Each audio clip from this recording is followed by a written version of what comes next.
I came to Walsall back in 2010. I came from Birmingham, scarred for life. I was taken unwell living in Birmingham. I was put in an acute hospital in Birmingham. I went in suicidal and I come out even more suicidal, all the pain and suffering that I saw whilst I was in there. It was my sister who lives in Walsall who came to rescue me, and the first words I said to her, I'm scarred for life for all the pain and suffering that I witnessed. In the care of my sister, I was taken under the Walsall home treatment team, and the first words I said to them, I'm scarred for life. I didn't know what it meant at that time. I was saying these things, but I was so mentally unwell. But during my recovery, I started to realise why I was making these random statements. Anyway, I got iller and iller. And the Broadway North Centre, which is the centre that we're trying to save now and hopefully get our crisis and respite beds back, which we desperately need. I was taken in there where the staff could look after me 24/7 and stop me from harming myself. I was in there for 2 weeks. I come out, and within a week or so it was obvious that I needed acute hospital care, and I went into Dorothy Patterson.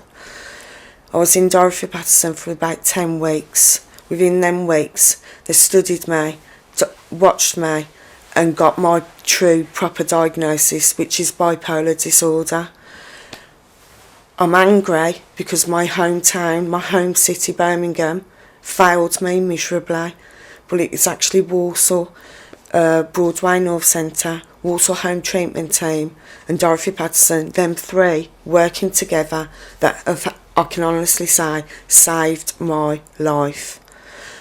On my road to recovery, when I had come out of hospital, I knew I needed to get back to work because I'd always worked all my life. And the Broadway North Centre, again, offered me a little job just to get me back into the work routine. So I worked in the cafe serving others with mental health issues, and I did that for about 1.5 years.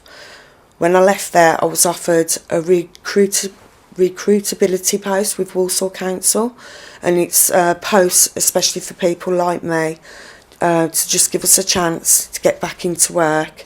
So I worked at Bloxwich Leisure Centre for 6 months. It's just a 6-month contract. When that was coming to an end, I thought I need to find work, I need to carry on working, and that's when I changed my profession from working for solicitors to being a support worker, and now I actually help other people with mental health issues and learning difficulties. The people I support, they now use the Broadway North Centre, the Recovery College, for their various classes: English, art, IT, maths. I know that centre offers such a lot to such a lot of people, whether it is for classes like that, or relaxation, or even just to go there for a chat, to be with other people with mental health issues, because we've all got a strong bond with each other. We understand each other, and that's so important, so important.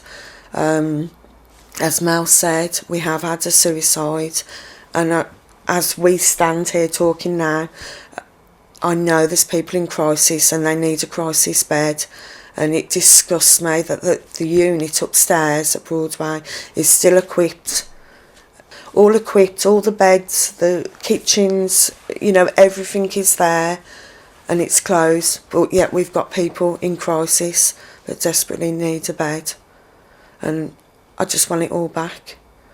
What I'm trying to say is, whereas Birmingham failed me, I come to Walsall, everything was perfect, it was all there. We've got the Walsall Home Treatment Team, we've got the Broadway North Centre, we've got Dorothy Patterson, everything was perfect, everything was there, and for people who've got mental health issues, angry, really angry, yeah.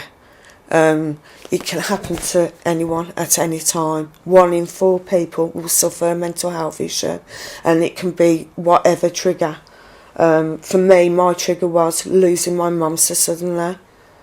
losing my mum. We all lose people we love, all of us at one time, and it could happen to you.